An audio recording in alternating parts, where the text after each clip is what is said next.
Sure. Yeah.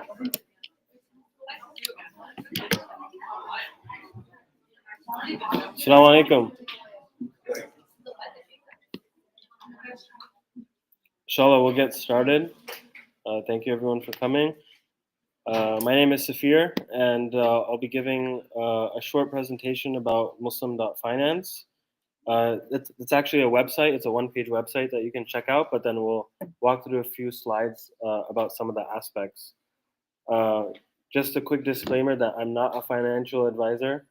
I have a little bit of experience with investing, but I'm definitely not a financial advisor. So do your own research, and I'm here to help guide and help as much as possible.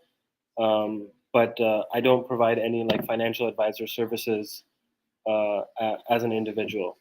My day job is I'm a software engineer, and I also run a few real estate funds. So yeah.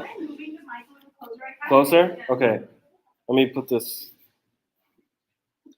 Let's see. How about now? Better? Okay. All right.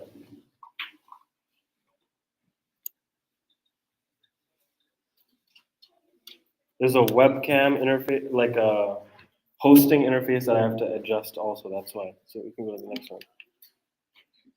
So this is a quote by Morgan Housel. He's a famous author, and he has a book called The Psychology of Money, where he basically argues that most of dealing with personal finances has to do with actual psychology, not the actual investment.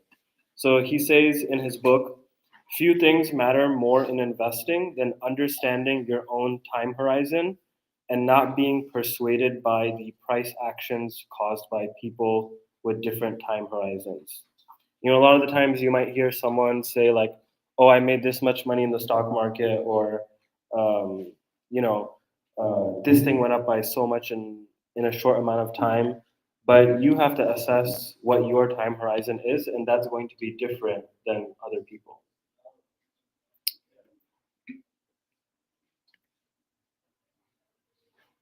The next one. So I'll just adjust this thing as it goes.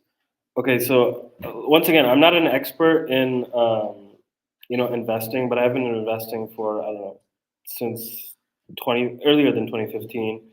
And the only reason why I can maybe talk to you about some of the learnings about it is because I've made my own mistakes when doing that as well. So this is like me selling Tesla stock when it was at $241, and this is actually before it's split. So it's probably like $24 now compared to its current price. So this is probably like a $50,000 mistake.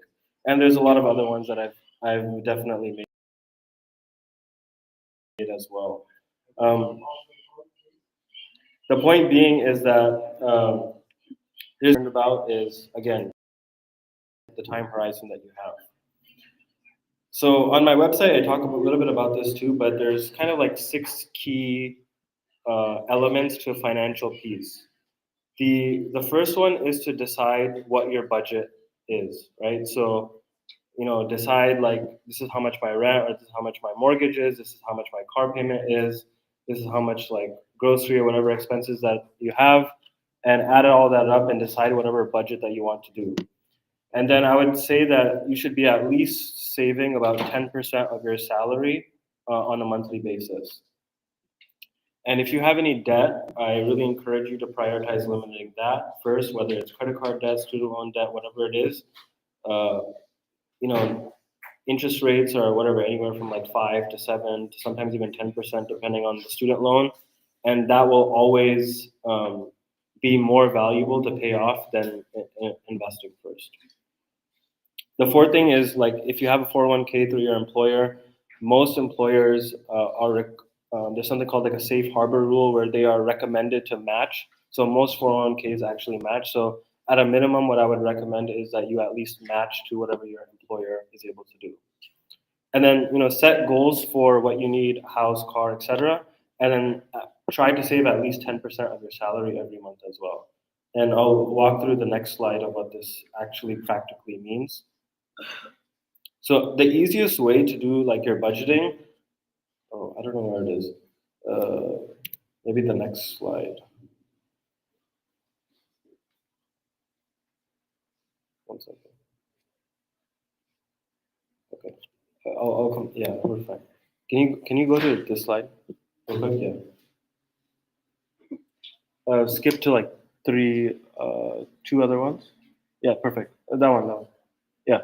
So the people think that when they need to budget and stuff like that, it's some like complicated thing where you need to track like every transaction, whether you bought a coffee or whatever.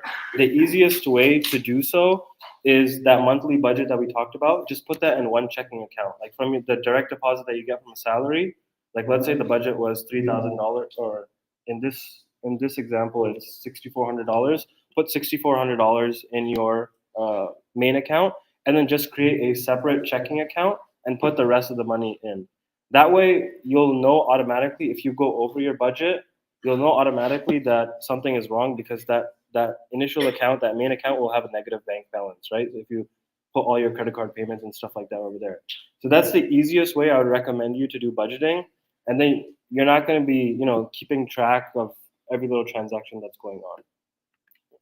Okay, let's go back to couple. Okay, this slide, yeah. I'm adjusting the webinar.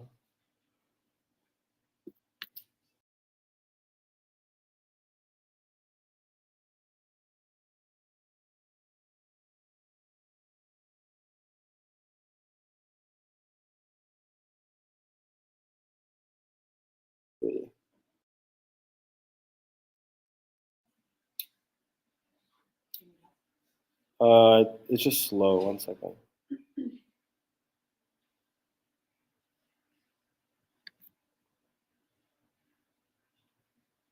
Okay, there we go. So this is a chart of when someone is investing from the age of 25, and he's only investing about $3,000 a year. So if you divide that by like 12 months, imagine it's like about 250 bucks basically a month, and he just does it for 40 years, and he gets a return of about 6%. Right? So if he does nothing else but do this at $3,000 every year, you can see that that portfolio basically ends at about almost $492,000, almost $500,000. And why? Because that's kind of what they call like the power of compounding. Because that 6% on the initial 3,000, then the next year it becomes 6% on top of that, and then 6% on top of that, and 6% on top of that. So the biggest like lever that you have in order to save money is, especially when you're young, to start investing as early as possible and do it as consistently as possible. So what I do is basically I pretty much invest on a weekly basis. There's like an app that I'll talk about later called M1, where you can programmatically, and there's other brokerages as well that you can do so, where you can automatically invest basically on a weekly basis.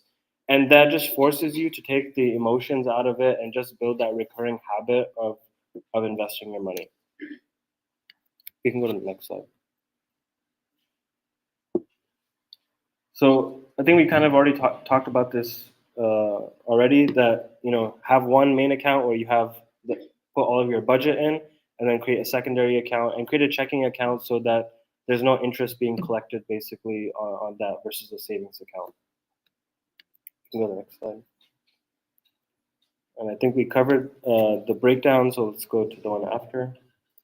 Okay, so the keys to the investing. So the first aspect is to decide your Islamic principles and stick with them. So generally there's rules around, obviously don't invest in things that are involving alcohol and stuff like that, but there's also rules around how much debt a company can have. It's typically around like 30% of the value of the company. So bear that in mind when you start to consider investing. And there's an app, for example, that's called Zoya, where you can look up any stock or any mutual fund or any ETF to help you figure that out. The second thing is to keep it simple and to what you know.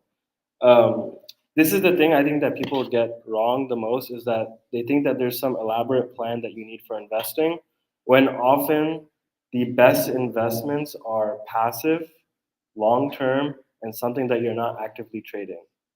Probably the best thing that you can do for investing is to make a decision and check it probably maybe twice a year, maybe once a year basis. That's literally the best decision that you can make for your investing. Anybody who's actively checking their portfolio on a daily basis, I guarantee you that they're not making money. They might be making money off of one day or one week, but if you look at it from a long term perspective, it's historically proven that active traders perform worse than passive traders. No matter who you are, like the best of the best hedge funds in the world, they still often cannot beat the what they call the index of the market, the S&P 500.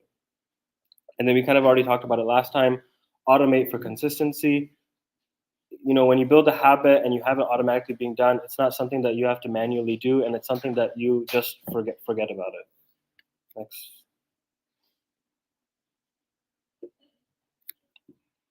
So this is another quote by Morgan Housel. Again, doing well with money has a little to do with how smart you are, and a lot to do with how you behave. And that's kind of like the first picture that I showed you about like me selling my Tesla stock almost 10 years ago, is that a lot of these aspects are mistakes are made when you make decisions based off of emotions in that heat of the moment, and not looking at it from like a holistic picture, and why you particularly invested and decided to do so in the first place. Next one. So yeah, this is a chart again by Morgan Housel. This literally just says "shut up and wait," and you can see this is from 1871 of what the S&P total 500 return is. And if you're in in even more like tech oriented index, for example, like on average, like in the last 10 years, it's done about 15 to 20%.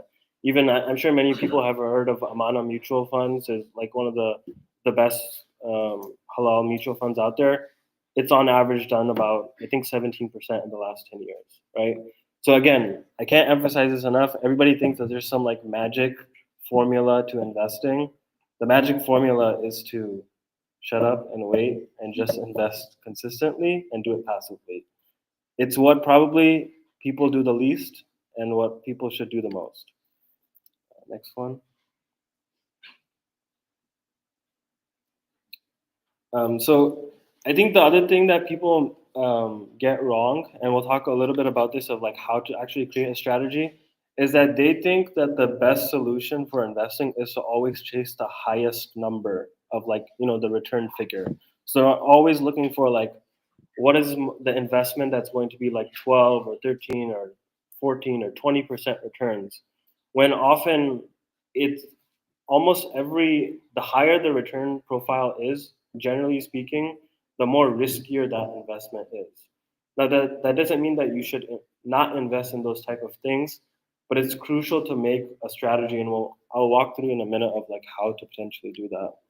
You can go to the next slide. So this is my actual portfolio that I uh, remember I mentioned that I automate and I buy my portfolio every week. So you can go to this link and see what my actual portfolio is, and it's also on the website muslim.finance.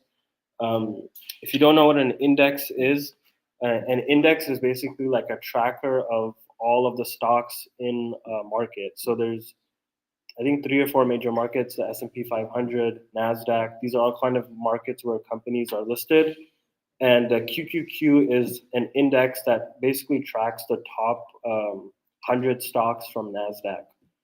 And NASDAQ is more tech oriented. So that's where kind of the tech orientation of the index comes from. And then it's only about 65% compliant. Like there's about 45% of the stocks that are not compliant. So I basically filter those out and I publish it on a yearly basis. And then it's just automated to buy. For me, I'm just buying like a couple $100 basically every week of this portfolio. And this is also a weighted index. So what that means is you might have heard like Apple, Microsoft, whatever is worth $2 or $3 trillion. So depending on the size of the market cap, they will have a larger percentage allocation in the overall index. So Apple, Microsoft, Nvidia, these all have like 8, 9, 10% uh, portfolio allocation in that overall index. Next slide. So this is an actually guidelines that we use for endowments as well for some of the boards that I sit on. And I'm just waiting for it to load. Let's see. So you can see, like, if you have a time horizon of 20 plus years, generally you should be majority in the stock market. Why? It's generally the most liquid type of investment that you can make, and generally has pretty high returns. Anywhere between, I would say, 10 to even 15%. There's not a lot of fixed income options available for us. Fixed income would traditionally be like bonds and stuff like that. There is something called sukuk, which is kind of like the Sharia compliant version of bonds. But most of the investments in sukuk are internationally. Like, it'll be like, Turkish government or Saudi Arabia government issuing some bonds. And so it has a lot of international foreign currency exposure, and that's why I don't generally recommend it. Um, and then, you can have some real estate. Again, an unlevered real estate vehicle will typically have anywhere from 6 to 9%. And if you have a time horizon of 20 plus years, then I would say that it should probably be a small portion of your portfolio.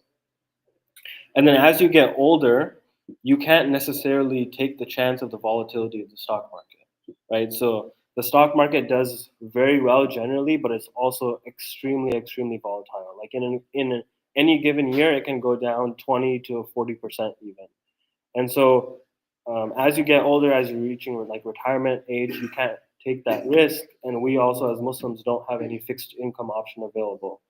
And so the best way to kind of do that is to invest in real estate. And generally, I would tell people to invest in some real estate funds rather than actually buying property, because it's diversified and it's very hard to manage individual properties as well.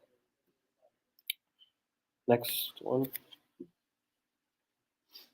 So this is a chart again of I think from 2000s till about 25 years.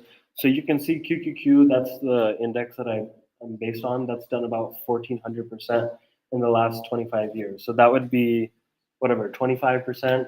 Even Amana has done about 1,000% in the last 25 years. Again, that's about 17%. And then there's some newcomer ETFs as well called HLAL and SPUS that are kind of lower. This kind of chart skews them because they're newcomers, but they're pretty close to Amana and QQQ and XLK. So again, the point is to show this is, if you invested in this 20 years ago, you literally just put money in, you didn't do anything else, you're doing it passively. And this is kind of what the return profile again looks like. Doesn't mean that it's going to happen in the future again, but generally speaking, these tech companies are growing, 20, 30% every year, and are able to, in terms of revenue, and they are able to provide pretty good returns in the market. Next slide.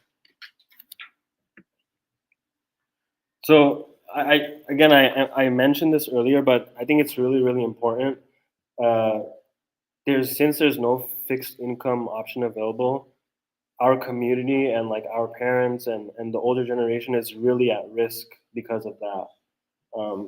Like, they cannot afford to have 90% of their assets in just the stock market, because we've experienced good times for the last 20 years, but no one can predict what's going to happen in the next 5, 10, 15 years.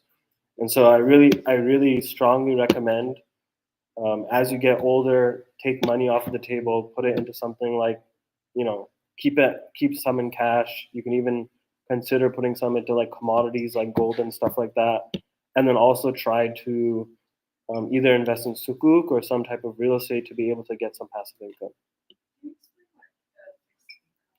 Fixed income basically is generally when you invest in the stock market, there's no guarantee of the returns that you're going to get, right? It's just you're making an investment. You are making, they call it an equity investment, right? You hold part of a company, and you don't necessarily know of how it's going to do in the long run. With a fixed income thing like a bond, it's basically you're collecting interest on whatever investment that you made. So you could buy a treasury bill and get like 3%, or there's a lot of different options available. And that's obviously forbidden for us because we can't do things based off of interest. Um, but it's often necessary in a traditional portfolio because as you get older, you get kind of like a set return and don't have to take the risk of the equity investments. Next slide. So this is the way to be strategic. Again, it's super, super simple. And I think in the next slide, I have a QR code. But basically, I recommend people to make a simple table of assets that you have and what it is to your overall portfolio. So let's say you had about like 100K in stocks, and another 50K of stocks in your 401K. Understand what that allocation is to your overall, right? And then if you have some Bitcoin or you have some real estate, whatever, understand again what it is to your overall portfolio. What it does is it forces you to be very strategic of your money and how much of your money you're putting to this particular thing. And you can apply this same thing to any investment that you make. Let's say you're buying an individual stock, like, I don't know, Amazon or Nvidia or whatever. Be strategic of that. I don't want to buy, define whatever that limit is. Like, I generally don't recommend people to have anything more than like 15 to 20% of any individual stock, right? Don't let that be part of like your portfolio, especially being living here. Like, you might be working in tech, you might be getting RSUs from your company. I would still recommend you to not have more than 20% of your overall assets in one particular company. And so if you can go to the next slide. Again, this is just like a Google Sheet template that you can use. List out your assets, understand what the percentage allocation is across the portfolio, so that you can have a clear understanding, and then make decisions based off of that. Say that I'm going to invest 15% in real estate, or I'm going to invest 20% in Amana mutual funds, or whatever it may be. But it forces you to be super strategic and less emotional about your decision making process. Next slide. Okay, this is always a hot topic, so we'll see based off of the questions. But buying a home, um, there's many elements to buying a home, and there's a NerdWallet calculator, nerdwallet.com. You can search rent versus buy calculator. A common question that I always get is like, is it worth to buy a house? Um, and the short answer is that there's a lot of factors involved in that, and not just money, right? There's like family stability, having a place for your family to live in. What I would generally tell you is that please don't treat buying a house where you live as an investment. It's not an investment. It's a place where you should live, and a place that, if you want to buy a house for living, you should buy a house for living. But don't make don't consider it an investment. And the reason why I say that is because people like use that to like make decisions of buying a home, and it doesn't typically end up being what they want it to. So if you look in the Bay Area, it'll almost be never cheaper to buy than rent. Even if you factor in like whatever equity that you're putting into your mortgage or whatever, generally speaking, it's never cheaper to buy than rent. That doesn't mean that you should not buy. Again, that doesn't mean that you should not buy. It just means that you might want to buy for different reasons. You might want to buy for stability. You might want to buy to provide a house for your family, and that's okay. But don't treat it like an investment, because the problem is when people treat it like an investment, they make, I think, very poor decisions. So I'll give you an example.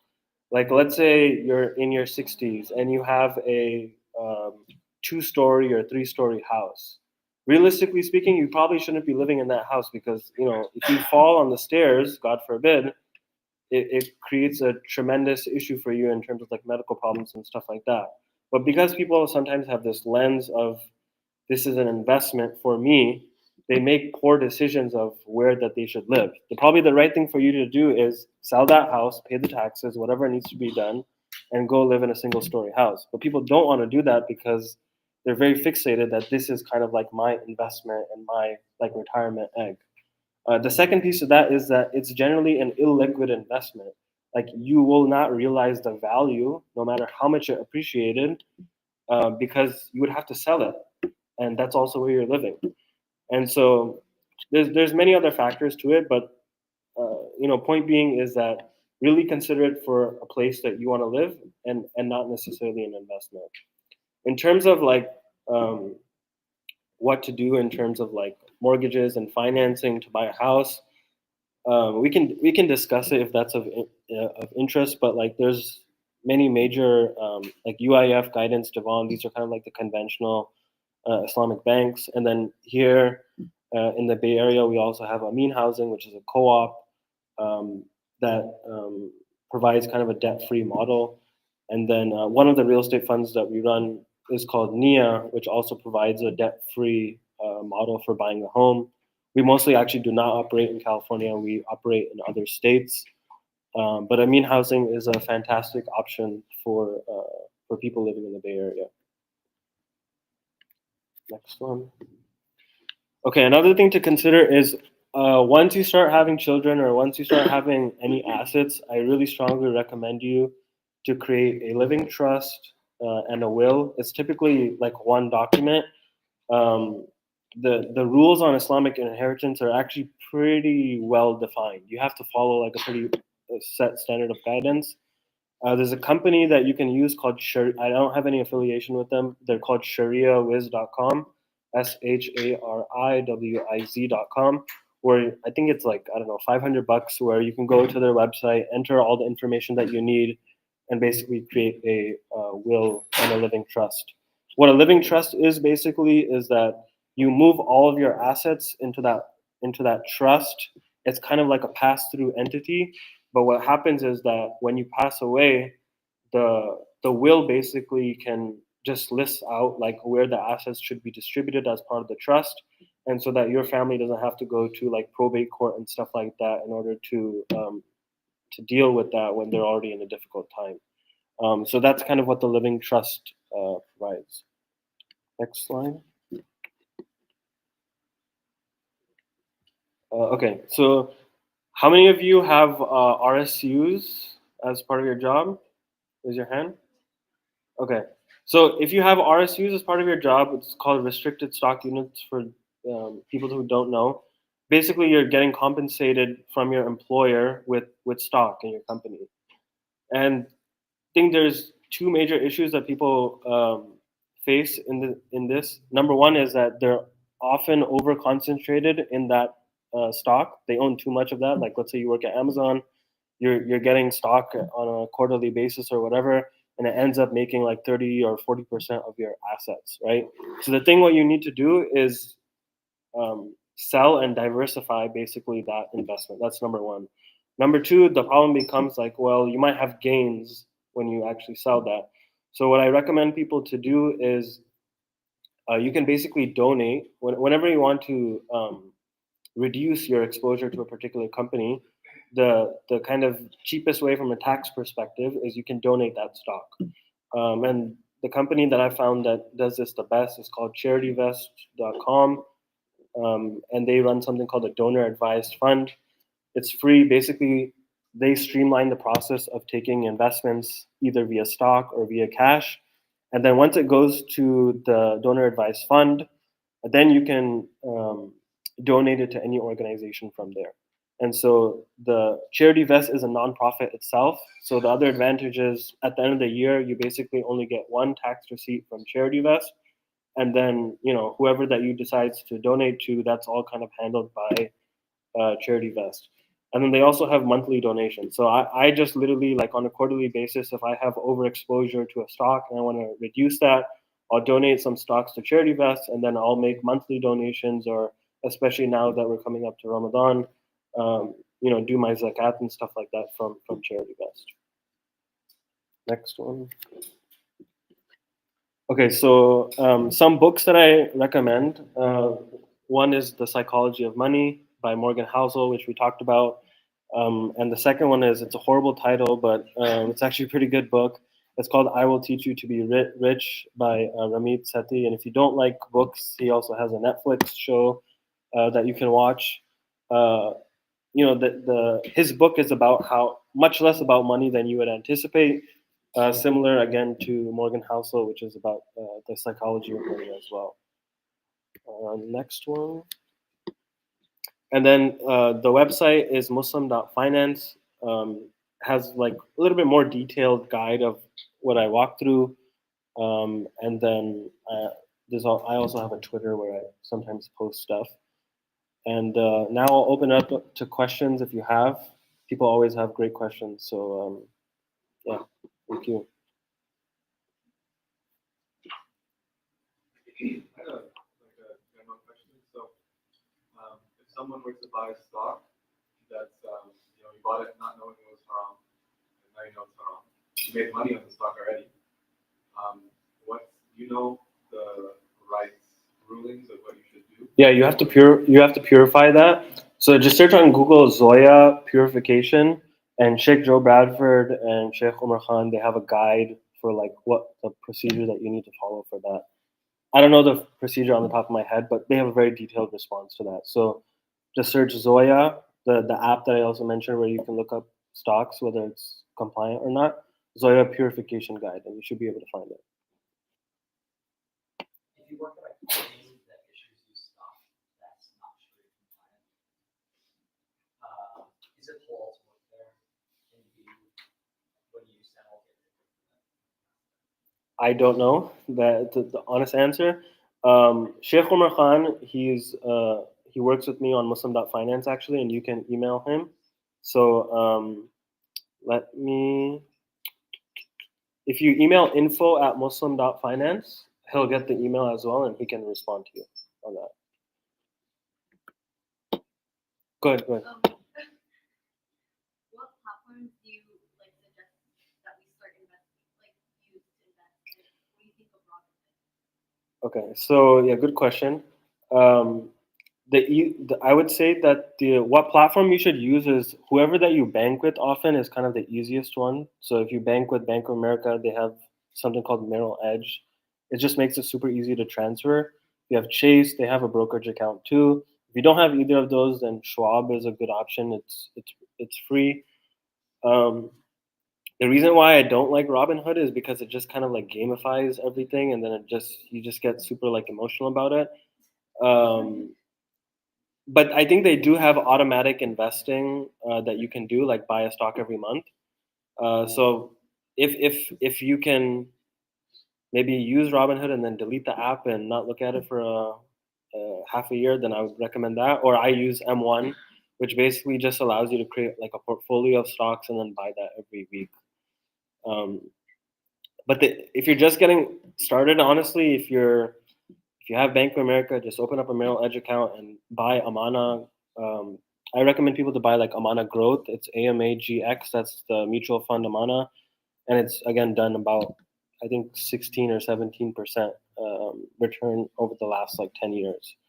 So that's a really great way. And then Sheikh Homer recommends SPUS, which is like another index, which is kind of diversified across like all sectors, not just tech. So either one of those I would generally recommend. Other question? Um, can you, kind of a two-part question, differentiate between ETFs versus mutual funds? And Yeah. then I think someone saying they were told that ETFs were better for Muslim investors. Is that true? Because I think mutual funds have higher fees. Yeah, so the difference between ETFs and mutual funds is that an ETF is basically passive. So it's set by kind of again it's like an index, like the S&P 500 index that we talked about, where it's just tracking of how companies are, what their market cap is. That's like the value of the company, and what they are on the overall index. And yes, because they're passive, they're generally less fees. Like generally like around like 0.1 to 0.25%. Mutual fund generally has higher fees. It has like Amana, I think has 1.25 or 1.5 even percent fees. Um, the problem is that there's not a lot of there are some halal ETFs like SPUS, and then Wahid has one also called HLAL, and then Sharia Portfolio also has SPUS, and then they have another one called SPTE, I think, and SPRE. The problem is like a lot of them may not be as tech heavy, and they're kind of just like spread across. So I personally like the ones that are a little bit more tech heavy because you can get typically like a little bit better returns. But if you're honestly like if you buy even something like a SPUS, which is kind of diversified, it has a very low fees. I would kind of recommend that. I will say that like Amana is the gold standard, and despite having the high fees, that they've performed really really well. And so you can even use a combination of both. Like you don't. It's actually better if you do that because your invest portfolio will be diversified. Would you recommend 50/50, like Amana and ETF?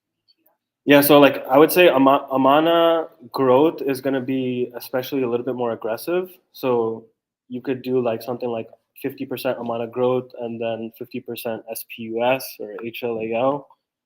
And then Amana has a couple of other mutual funds like Income Fund, which is also like a little bit less aggressive and stuff like that. Other questions? Oh yeah, thank you for reminding me. So, well, any specific question around IRAs? Okay. Yeah. So, well, IRA stands for like individual retirement account. So that just means typically it's either um, you're rolling over like a previous 401k that you have with an employer to an IRA, and that just gives you a lot more flexibility because sometimes like your employer's 401k might not have like halal investment options to invest in.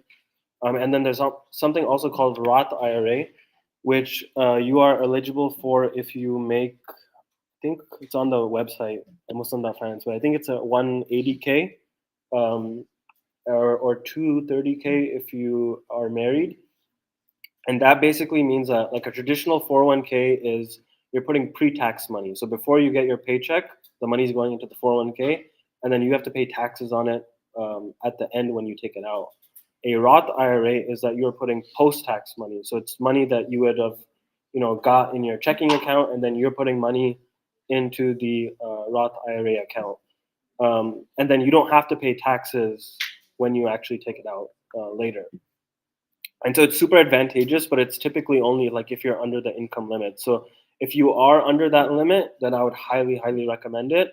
If you're not, there's something called like backdoor Roth IRA that you can look into, where you're kind of like putting it into the IRA and then you a bit complicated. But if you look up backdoor Roth IRA that you can follow for that, if you can, I would definitely recommend it.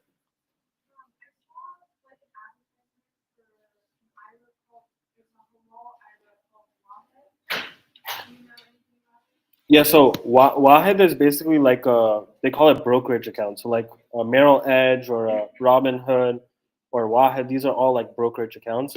Wahed is a little bit different because it's also kind of, they call them like a robo advisors, where they'll kind of like create like a portfolio for you. So that's fine to use as well. The only thing I would say about Wahed is like they're gonna, because they're a robo advisor, for compliance reasons they'll like put like 5% in like sukuk, for example, which is like the bonds, halal bonds thing that I was mentioning earlier. And I personally don't like sukuk because it has like a lot of international exposure, and it's also kind of murky from like a halal perspective too. So that's why I don't particularly use like these robo advisors like Wahed. But other than that, it's completely fine to use. I just generally recommend people to use like whatever banking platform that you have, just because it becomes super easy to transfer money and stuff like that. Other questions?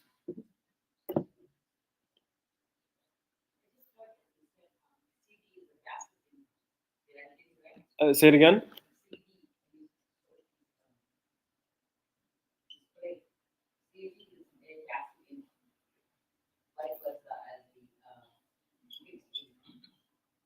Yes, but CDs are not Sharia compliant. But yeah, yeah,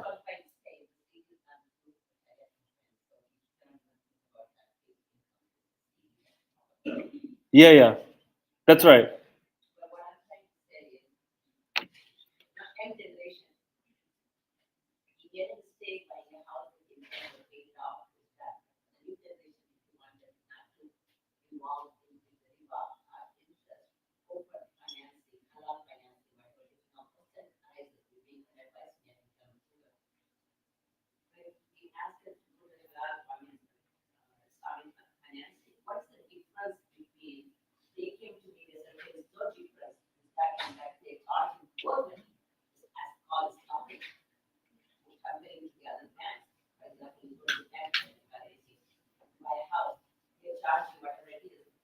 Islamic banking, that they charge more, so what's the difference?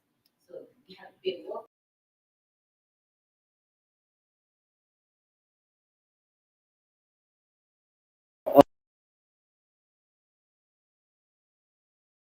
I'll do my best in answering the question.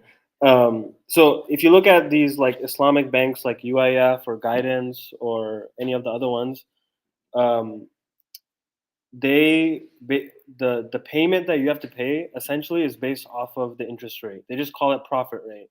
And even when you get to the closing table, if you look at the documents, it just says interest rate because they sell their loans to Freddie Mae, Fannie Mac, basically. So they're, I think from a contract perspective, they are compliant. Like Amja has issued a fatwa, I think almost 15 years ago, saying that to use them in dire need, but the substance is missing. And why is the substance missing? Because at the end of the day, Islamic finance really revolves on like one central concept. You have to share in the gain and the loss. You have to share in the risk and the reward.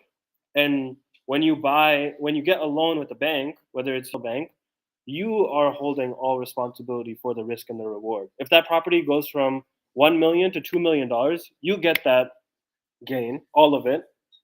And if that property goes from $1 million to 500K, you have to bear all of that loss, right?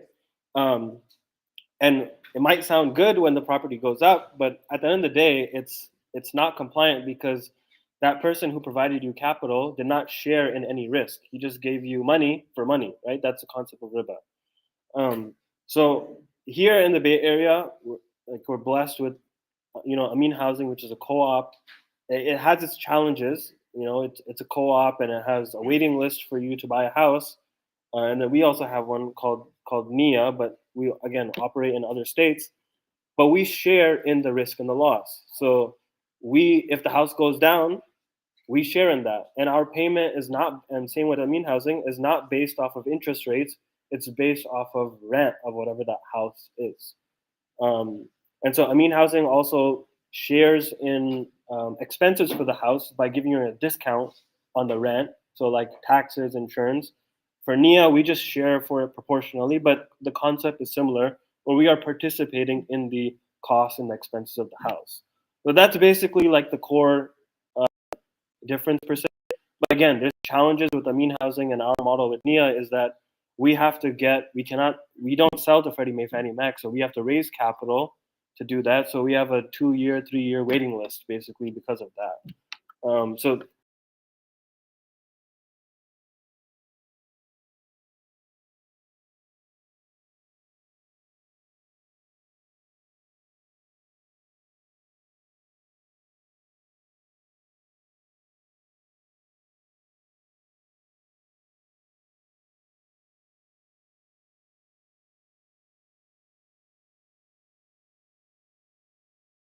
mostly, Amin Housing is the one that provides you to.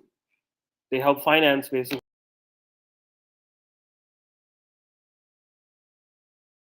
I have Amana mutual funds myself in my 401k, and I highly recommend them. So in other words, to make it clear, Islamic financing is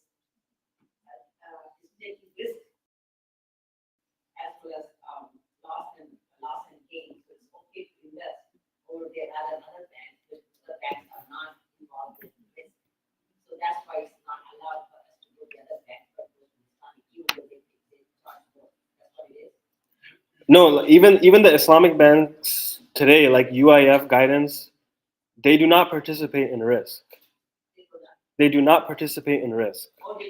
They do not participate in risk.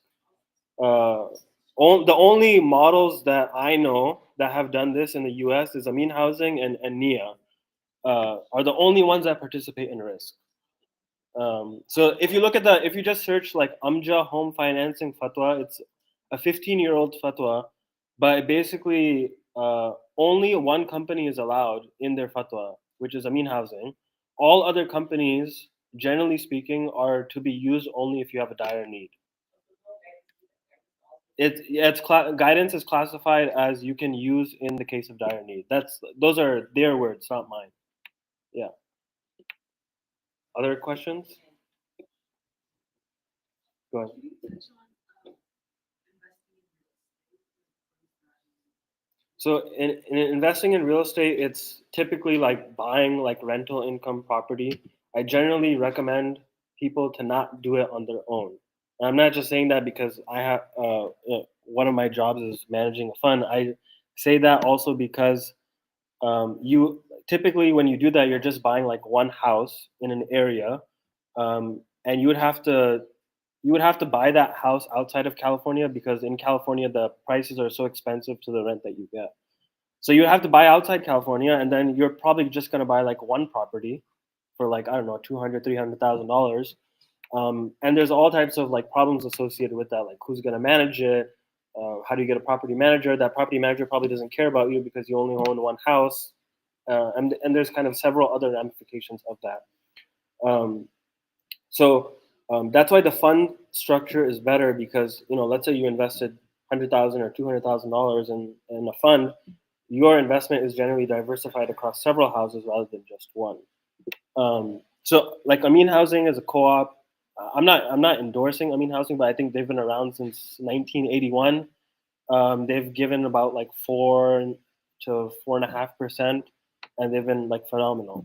And then we also have a real estate fund. So that's what I would recommend people to do rather than buying any individual property. And these models are also better because the problem in a typical residential property is that you have tenant turnover. So typically, like when you underwrite for a rental property, you'll always underwrite on 11 months of income versus 12 months because every like year and a half, 2 years, a tenant leaves and then you have to get a new tenant. Well, then when you get a new tenant, you have to paint the walls, change the carpet. It takes 2 months to find a tenant. In Amin Housing and these other models, the tenant is also a co-owner. So it's like a dream tenant that you have that he's invested in the property, he's going to take care of it completely differently, and he's also paying rent. So it ends up being that the Islamic model is fundamentally like a better investment than just buying a regular rental income property. So are they paying rent and chipping away at the principal, or is there like rent to buy? Basically, the rent goes. So Amin Housing and NIA work a little bit differently, but generally speaking, you're only paying rent. Then you can buy additional equity on top. For Amin Housing, you have to do rent and then principal and then whatever portion of appreciation that you have to pay. For NIA, we do rent and then you can add, you can buy equity on a yearly basis. And that will include the appreciation or the loss, basically. So let's say it went from 100K to 90K, you can buy X percentage at 90K. If it went from 100K to 120K, you can buy X percentage at 120K. So we just do it on a yearly basis rather than Amin Housing does it once you reach, I think, 90% of your principal. What's the buy for like the home buyer side? Do they have to pay like 30% of the down payment? Typically 20% of the down payment, yeah. And then the rest of it is like the fund shared by your investors. Yeah. And then how do like the investors kind of get their money? Is it just through rental income? Or is it through also like from the liquidation as well? Yeah, through rental income, and then when that homeowner is buying like additional equity in the house or pays off of it, then that gets distributed to the investors as well. So they're losing their share as well over time as well. Yeah, so yeah, their ownership is increasing, right, and the fund's ownership is decreasing And for that. investors know that and they're okay with that. Yeah, well, why wouldn't they? They're selling their equity basically to the homeowner over time, right? Yeah. I have one of the, for example, if I buy a house in Amin Housing and if I'm doing whatever they ask me to do, when is the property that you want? For Amin Housing, once you reach 90% principal, then you start paying appreciation. I think you pay 30% of the appreciation value. Once that's done, then the property is yours.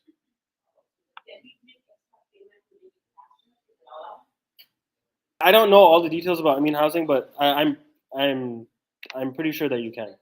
Yeah. Go ahead. Yeah, go ahead. Have you ever had a rental property?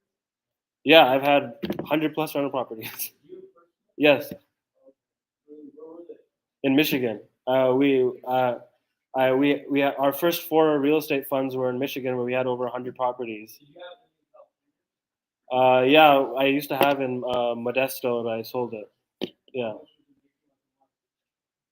on the market? When I sold my Modesto house, I think it was like 400,000, and it was making like 15. So it was not like nothing compared to the value. Yeah. How long you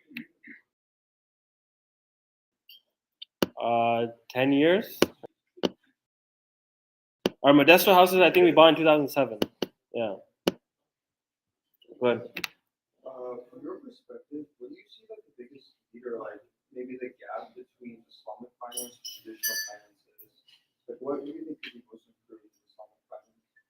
It's a great question. I think the biggest issue with Islamic finance right now is the source of capital, right? So for like NIA, that's the fund that we run for helping people buy homes. We're not limited by demand, we're limited by supply. So we have a waiting list of $200 million of capital that's needed, but we have to as we get investors, then we can actually help those people. Now I don't know Amin Housing specific, but they have I think like a 2-year or 3-year wait list too. So similar story, and so that's the biggest issue, and I think we will start to overcome that as like our community. The first batch of people that came here, they're getting older, they're getting to retirement, so they have to start thinking about these investing in something like Amin Housing or any of these other real estate funds to be able to get stable income. Because the traditional banking system, the way it works is that you get a loan and then you sell it to Freddie Mae, Fannie Mac, which are government-backed institutions. They package it up and then they sell it, basically, right? And so they don't have to have, they don't care where you buy a house, whether it's in like the swampland of Florida. It doesn't matter to them because they're going to go sell the loan, right? And for us, we have to make a very conscious decision about that. So like Nia, for example, is not buying houses in Florida right now because of the insurance premiums and stuff like that. So we can't help everybody too. But maybe we can take that risk once we start to become a larger fund and we have diversity of like, I don't know, 100, 200, 300 homes. So I think we're in the nascent phases right now. And then I think it's like a building block over time, right? Yeah. So if you're only just a follow-up question. So is your what you were referencing, is it an open or closed fund? Does it work like in that sense of a real estate fund? And if it does, my follow-up question to that be how can you structure it that way rather than Yeah, so our particular fund is an open fund, same with Amin Housing. Amin Housing is structured as a REIT. It's generally almost the same. You have to have 100 investors to be a REIT. So we're not at that stage yet. We're like 55 investors or so. and just to clarify, that have to be accredited, correct? That's correct. Yeah. Most real estate funds you have to be accredited. If people don't know what that is, it's a SEC rule where an investor has to make at least 200K individually or 300K jointly with their spouse, or have $1 million in assets besides their primary home. Yeah. What do you advise youth generation?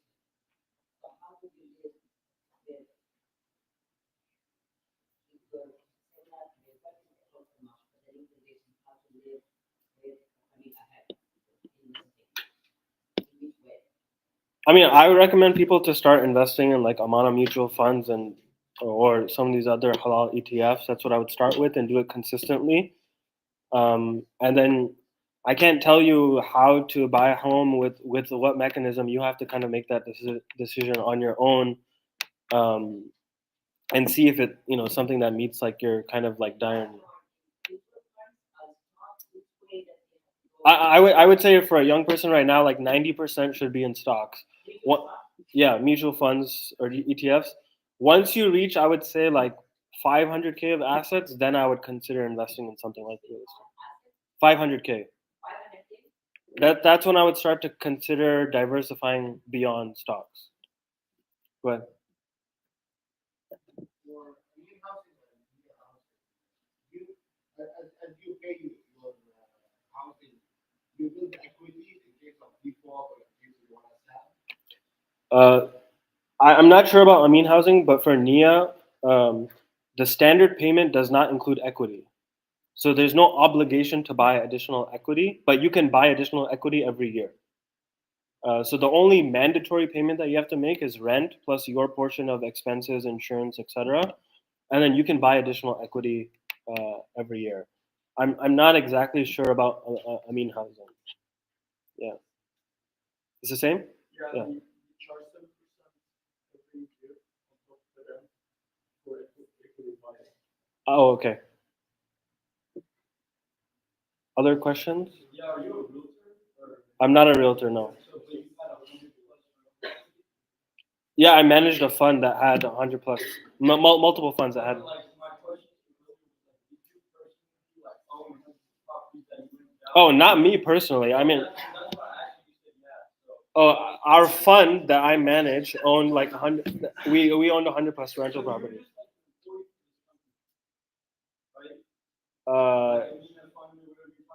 Yeah, NIA fund is so we have a company called Cordoba Funds, and we have 10 plus like funds that we operate. This isn't really like real estate funding or investment. Like what you're describing is not real estate investment. Yeah, it's the funds are investing in rental income properties, but yeah. But I would say for the people our age. Like my question to you is like, what are your qualifications? Like, what makes you qualified to like talk about this? Because you don't really know what you're talking about. You know? In terms of like real estate? Yeah, with all of this. Oh. Like everyone's asking questions. Like, brother, I think this is a good question to ask. I'm calling you. Just don't interrupt. No. I can't interrupt you. I'm asking the brother a question right now. Yes, but this is the session. If you don't want, but I heard you doing. I'm talking to you. You can talk. I'm talking. No, you can talk. What are your qualifications? I'm asking you. My qualifications is that I've been buying personally real estate since 2007. That's my qualification. Yeah. Yes. And I used to have one in Modesto, and I own some properties in Michigan as well. Yes. Yes. Because I'm a realtor, like, so I kind of know what I'm talking about. Like, but, you know, I don't want to interrupt. Yeah, I mean, this session is not about real estate. I would tell anybody my age to not invest in real estate right now. I would tell you to invest in the market. Yeah, and if you go to the Muslim.finance guide, it's pretty clear also as well about that. Any other questions I can answer? Thank you for taking the time to come here and give us your knowledge to the book. If, let's say someone has $100,000 and they're wanting to know, like, step by step, they're like totally green to investing, and if they said they have $100,000 in their bank, do you mind walking us through a step by step, like how, leave this certain amount in savings, and then maybe go to, I think you said Charles Schwab website, if let's say someone has a Wells Fargo bank account, and then through the website Charles Schwab, let's say, then there do you click. If you don't mind going through it step by step, like yeah. So, like, let's say you're starting off with 100K. The first thing I would do is figure out what the budget is, right? Let's say the budget was $5,000 a month, and have at least 3 months of emergency savings, right? Like, I would keep that in cash. So, like, 15,000, put that in a bank account, and then I would consider investing the rest of the money. I would not invest all of it at one time. I would probably invest, like, I don't know, 50% of it. So maybe put like 40 or 50K basically, and you can invest it in Amana, and just make sure that you can invest that for the long term, not the short term, right? So when I say long term, I would generally say like 2-3 years. You can just not touch it and make sure that it's invested in. In terms of like Schwab and stuff like that, again, you can use any brokerage accounts. Use one I think that's associated as closely to your bank as possible. Like, again, Bank of America has Merrill Edge. Chase has one as part of them. There's Schwab and many other ones. They all pretty much operate the same. They all pretty much have no fees. So, you can use whichever one that you want. Um, and all these like mutual funds or ETFs or companies, they have something called a ticker symbol. Like Amana is AMAGX, that's your growth fund. And you can just put that into like the go like click like buy stock and or buy ETF. You can put that ticker symbol, and then you can buy shares in that. That's pretty much how it works. Yeah. So just, that was pretty clear, but the one part, so let's say I pulled 40, 50K from that 100K. Are you saying at once I can buy that with that 9 out, or I think you said earlier you did weekly? Yeah. I would say like once you initially, if you have large amount of savings that you haven't invested in, then do that initially first, like put the 40, 50K, and then just start once you have like your salary and you're getting a paycheck, then you can invest every week or every month. The reason why to do that also is because the market just kind of goes like this. It goes up and down, and you don't know, like, you cannot time the market. Nobody can, right? So it's best to just buy reoccurring, whatever companies or index basically that you want and believe in.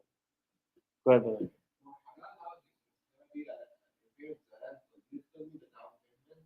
Yeah, generally, like, you still need Amin Housing or NIA, you still need at least 20% down.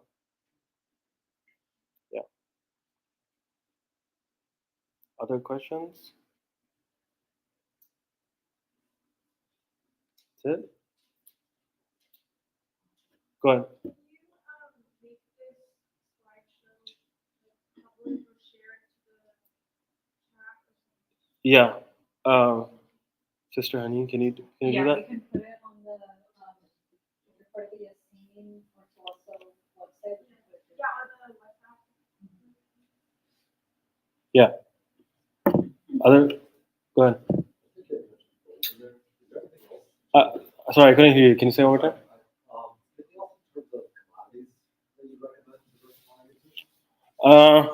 I don't have a lot of commodities personally. I just buy gold GLD, and you can also buy that through a brokerage account through the ETF. That just makes it simpler to manage. I think it's more relevant if you're living outside of the US because there's more currency risk there and a lot more volatility. In the US, we're generally pretty stable and have a stable currency. And that's why I even tell people you can buy a little bit of Bitcoin, but it matters for people, like, Bitcoin matters a lot more for people outside of the US than inside. But some people, like, I think like Chick Joe and stuff like that, they recommend having like your emergency savings in commodities. It's generally pretty accessible, and it's better than just keeping it in cash because it's a good kind of inflation hedge. Other questions?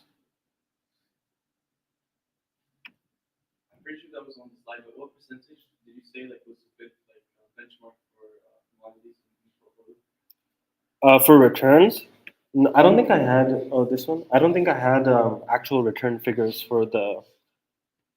It's pretty hard. Like, it's not. It's pretty hard to find a benchmark, I think, for. Like the allocation of the. Oh, allocation. I think we had. Can you go back one? 0 to 5%. It depends. Like, if you're in the 20+ year time horizon, 0 to 5%.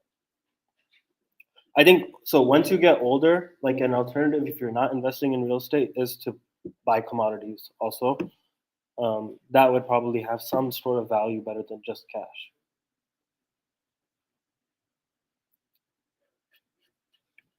In the same vein of diversifying, do you know of any like alternative assets like hedge funds or private equity that are accessible to retail audiences like that? Yeah. There's not a lot of private equity debt. Like, most private equity is heavily debt based. There's a new one that just started. It's called Newer Quest.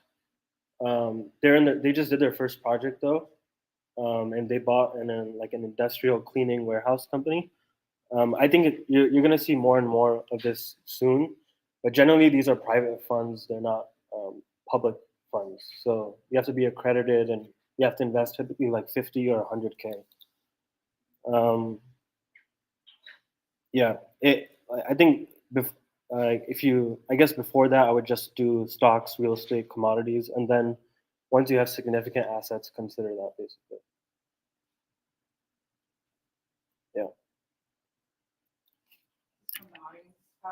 You may have answered this, I'm not sure. Is there an upfront fee when buying a house from one of the institutions you mentioned? I think Mia and Yeah, I think they both have like I forgot what they call it, like an initiation fee or something like that. And also, all the traditional mortgages also have that too. They call it an origination fee. Yeah. Yeah. Other questions?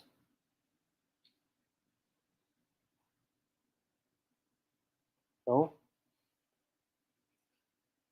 All right. Well, thank you again for taking the time. And so the website, again, if you want to check it out, is muslim.finance. It's a little bit more detailed guide than we walked through. And then you can also email at info@muslim.finance. I think there's a brother that asked about like 401k or sorry, RSUs for a company that's not compliant. So just email there and I can have Sheikh Umar respond to that email. And if you have other questions, feel free to email me about that. All right. so there's actually one more question if you don't mind. Yeah. Someone asked, is a Muslim retirement home a good idea? What does that mean? I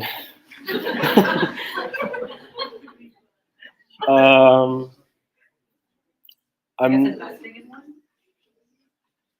I would not recommend like individually, but maybe they can email me and I can answer that. I don't want to understand what they mean by some retirement home. Yeah. All right. Thank you.